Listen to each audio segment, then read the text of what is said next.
Glad to have you back. Now, if you're just joining us, you're watching Plus Politics. Now, our next focus, the People's Democratic Party governors have expressed their readiness to pay 30,000 naira minimum wage recently signed into law by President Muhammadu Buhari. But is it about the governors being ready or if the states can truly afford this? Thank you much for me for still staying behind. Now, would you say this is a step in the right direction? But the PDP governors put a little bit of clause that they also called on the president to expedite the process for the commencement of the payment of the minimum wage by sending the bill to the incoming National Assembly, and then we now see a review of the revenue sharing formula. Yeah.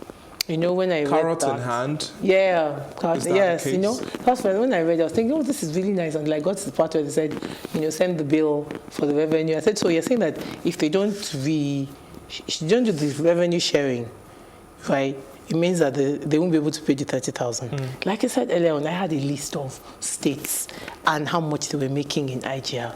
The honest truth is that there's no state in Nigeria that should boldly say that they can't pay 30,000 naira minimum wage. How much do their commissioners earn? A governor earns about 500 to 600,000 naira. Yes. How much? And it never goes unpaid.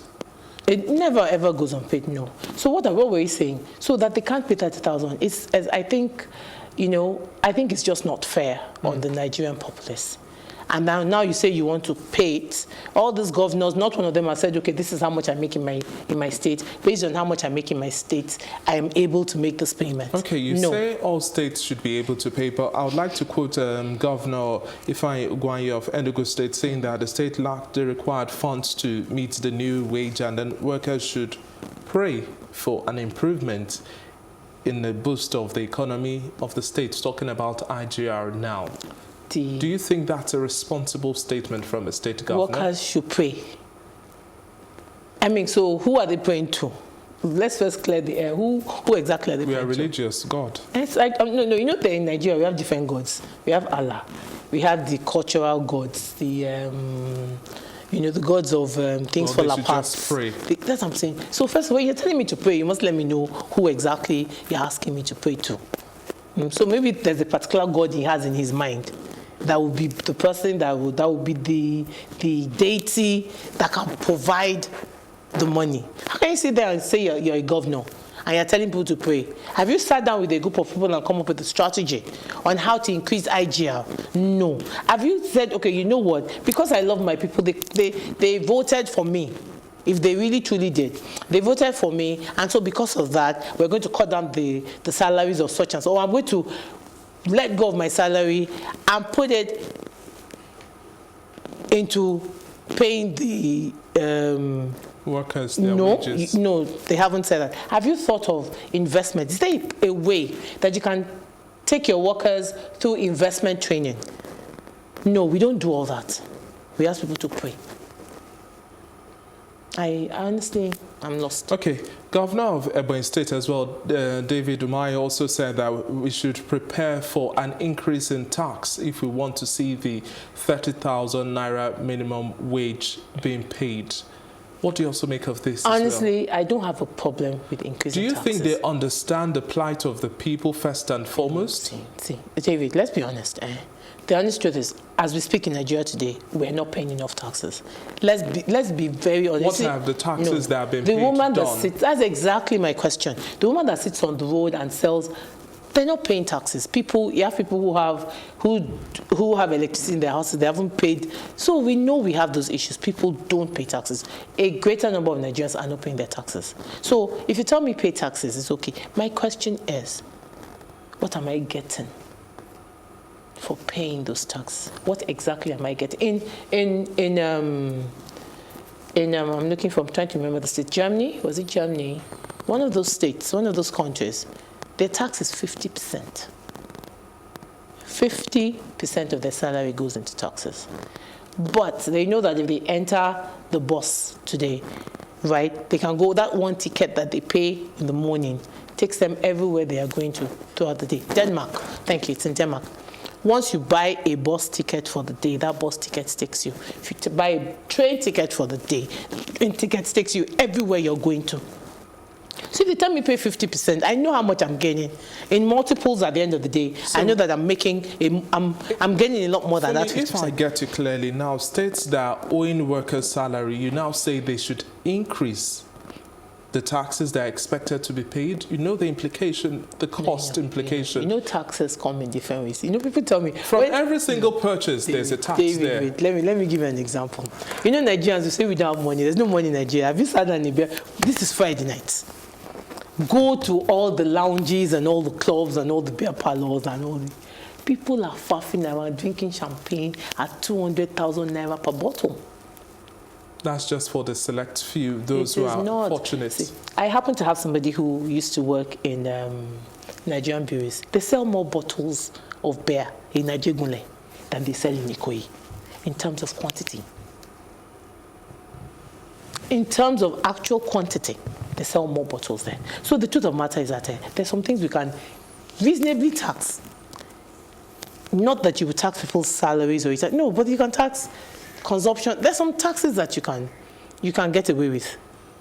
And that's the only. But what would you do? What are you doing with that money? Because you can say, if you tax me, and I know that, okay, it means that the roads will be good. I won't be spending 3/4 of my money at the mechanics. My tires will not go bad. I won't be replacing my tires every 2 years. And you know, and you're taxing me, I have electricity. I don't have to be buying fuel in my generator. I'm not pumping my own water. I don't have to do my own borehole. And you're taxing me. If I look at the, the gains that come from the taxes, I would rather pay my taxes. Okay, now, Comrade Agnes Sersi of the Lagos State NLC said that any governor that cannot pay or says that they cannot pay the new minimum wage of 30,000 naira has failed the people and then should resign. That enough of all of the back and forth talks, whether it was 18,000, whether they wanted 22,500, now that it is 30,000 naira, if the governor cannot see to it that the workers are being paid, please resign. Okay, so the governor should resign, and the next governor will do what? Somebody who is capable of handling the situation. So how do they know who's capable? Why did they vote for the capable? Why did NLC not tell? No, why did NLC not tell his people to vote for the capable hand during the elections? Well, you never can tell until you put them in the seat of government. Excuse and me, upon testing, David, that's really, you know that really isn't true. So you say it's not just. You know, it is not a function of capability. If it was capability from primaries level, we would have gotten capable hands in. So it's not about being capable. NLC should have ensured that the capable people got into place. And it's not that you now start telling governors to resign. When, okay, the chairperson of the Lagos State NLC is saying that if we can reduce corruption and then the bogus expenses that we are having here, the leakages here and there, then channeling all of those resources that are supposedly, in their opinion, a waste can now be used to pay the workers their salary. Do you think that is a more aggressive approach that all state governors should be exploring now? But we know that will mean stepping on a lot of toes. You fight corruption, corruption fights back. I remember reading a book. It's called Aesop and the CEO.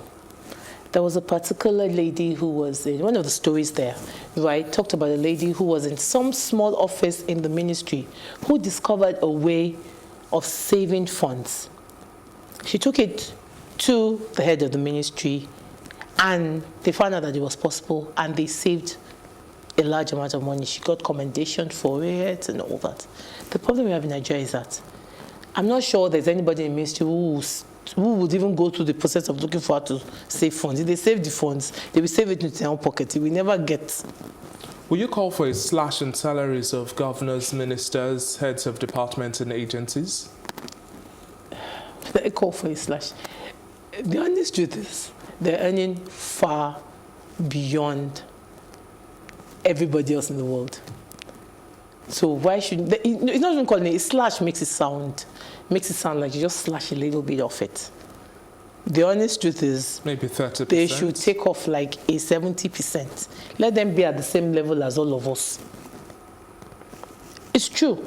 Just because, governors, let's look at the United States, for instance. You have people in the House that sleep in their offices. They can't afford to pay the rent in Washington. They can't afford it. from their salaries. So you are going back to the argument that our seats of government are just way too lucrative. Okay. That's why people don't want, that's why people are ready to kill themselves to remain Let's in those go to positions. the survey by budget now. They did a nationwide Budget, survey yes. focused on the salary payment in terms of consistency of 6 categories of workers in all of the 36 states, looking at primary and secondary school teachers, local government workers, state independent workers, pensioners, and state secretariat workers. Now, the reality on ground is that 20 out of our states still owe pensions, still owe salaries. That is our reality now. And then we say we want an increase. Kogi, Abia, Benue, Oyo, Ekiti State, Ondo State still have not paid workers from 2017. That means at least owing 4 months. So how do we address the backlog before now facing the new ones? Dr. Chris mentioned of the fact that the new minimum wage takes off at April 18th or so. But with this reality, what do you make? Okay, so I'm going to say something here that's going to sound really horrible. Forgive me before I say it, but let me just say it. I tell people that civil service pensions, I tell people that people who are in the civil service have collected their pensions up front a lot of the times. How? They've even collected their salaries up front. You enter the civil service, you need your file to be moved from this table to another table. Do you know how many pounds you have to grace? Well, that's not still the state government paying them their wages. No, but as far as I'm concerned, it's somebody's money that has gone into their hands, right? I see that person was paying taxes, or if that money was going into a proper channel.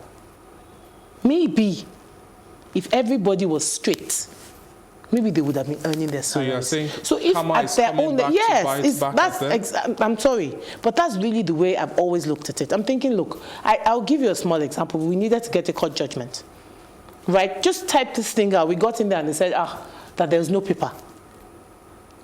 You mean in the whole of the there was no paper, so we had to buy paper. Okay. So the honest truth for me is that if everybody decides to come clean and be straight, you'll be doubtful that you won't get your entitlement.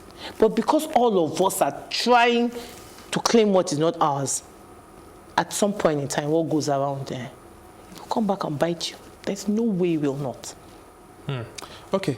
Now, back in 2018, sometime in October, the president took a drastic decision. He said, well, there wasn't going to be the release of part of the Paris refund, the Paris Club refund, only until states that had paid their workers' salaries do the needful. Until states pay their workers' salaries, then the remnant of that money will be paid. Released, yeah. Do you think now, moving forward, that should be the strategy adopted in case of any intervention or support for the federal states? government? Yes. Yeah, I mean, the truth of the matter is that the federal government has intervened and you didn't use the money for that purpose. Why should they give you another? Why should you get another intervention? Honestly, I really pity the states where that they haven't earned their salaries. I really do pity them. But the honest truth is, if they cannot hold their state government or their state governors accountable, then what are we talking about? The average Nigerian is ready to sit back and let somebody else do his fighting for him. So they haven't paid me in 4 months, and I'm sitting down and I'm looking. You're praying to God. We're praying. Yes, that's the thing. Because you see, God doesn't come down by himself to come and change the governor's mind. Do you think we will still see the trend of industrial action strike going on again moving forward in the next 4 years? Because so many have said it's easier to dream or think that we can have this 30,000 naira come to bear, but until the fact, one of the governors said, I will not be one of the first to pay, neither will I be the last, but I will just pay the salary. So if we are having this play out, do you think once again the call to action will be strike from the workers? And would that be the mantra for the next 4 years once again? I don't think the word to use is strike. And I honestly don't believe that we should go on strike. I mean, we had, there was this time that the drivers in the UK, the bus drivers in UK went on strike. They didn't stop driving. They didn't. They drove every day, but they didn't collect any money. So people were enjoying free bus rides. So the government was not making any money in that time. But did they stop doing their work? No. We need to get a bit more ingenious. You can protest. You can protest without stopping working. We need to fight. You see, the truth of the matter is that one governor, before you say, ask your governor that why are you not paying me, let's all have information. Part of the problem is that we don't get the information. You know, you go onto WhatsApp, they give you all sorts of funny information, and you believe it. Nobody goes to dig down, drill down, and get the right information. Because information is power. If you get the right information, you can come up with a group of people and say, guys, this is the situation of things. And then people can begin to come together in groups and map out strategies to help themselves. So the onus lies on civil society organizations to do the needful, calling the government of the day to order? Civil societies will do their bit. I'm not so sure how effective civil societies have been in Nigeria, for one. Yes, for the noise value, yes. Okay, bring it to the full value, yes. But actually changing the situation, no, I don't think civil societies have actually been. Well, hopefully beyond all of the lip service, everybody takes to action and we see that Nigeria gets better. The next 4 years must be better than the last 4 years. Thank you very much for your time. It's been a pleasure speaking with you. And tonight we'll be taking a look at some of your comments on the show, particularly on the Abacha loot. When we return, I will also give you my take.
It's now time to bring you my take and focusing on the new minimum wage and the PDP governors giving a pledge. Well, it's time to take action beyond lip service. Many thanks for watching. I'm David Alabi. Make it a date next week.